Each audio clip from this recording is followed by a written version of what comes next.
Good morning! Good morning! Today is Friday. Andito kami sa Jollibee, Baclaran. Libre na naman ako ng ninong ni Emily. Ayun siya, yung naka-white na t-shirt.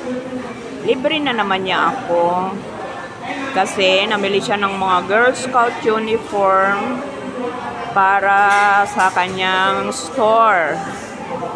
Ngayon, sabi niya, akyat tayo, Jo, at ililibre kita sa Jollibee. Ayan, asa na naman sa libre.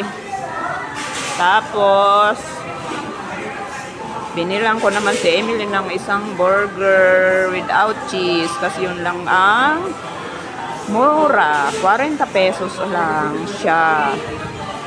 Kasi 100 lang baga ang dala kong pamasahe papuntang Baclaran at pauwi.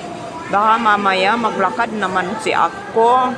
Alam nyo naman ang yayamanin. Ayan. I-deliver naman yan dito.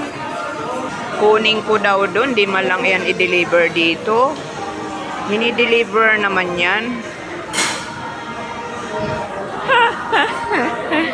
Sabi niya, saan mo gustong kumain? Chowking? Sabi ko kung saan ang mayroong kang budget. Ayan na po ang aming food for today.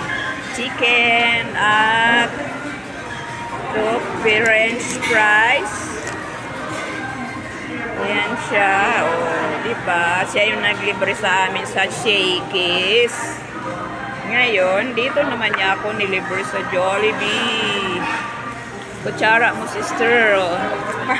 Nakasabihin nila, panay ang palibre ko. Sino?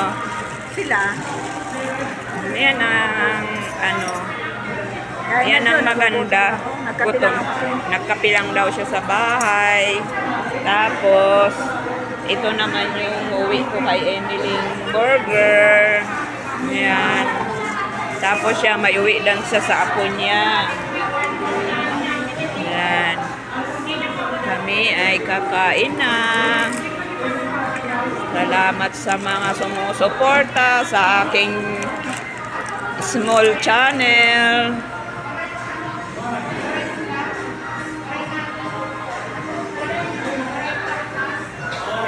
Thank you, Lord, sa food.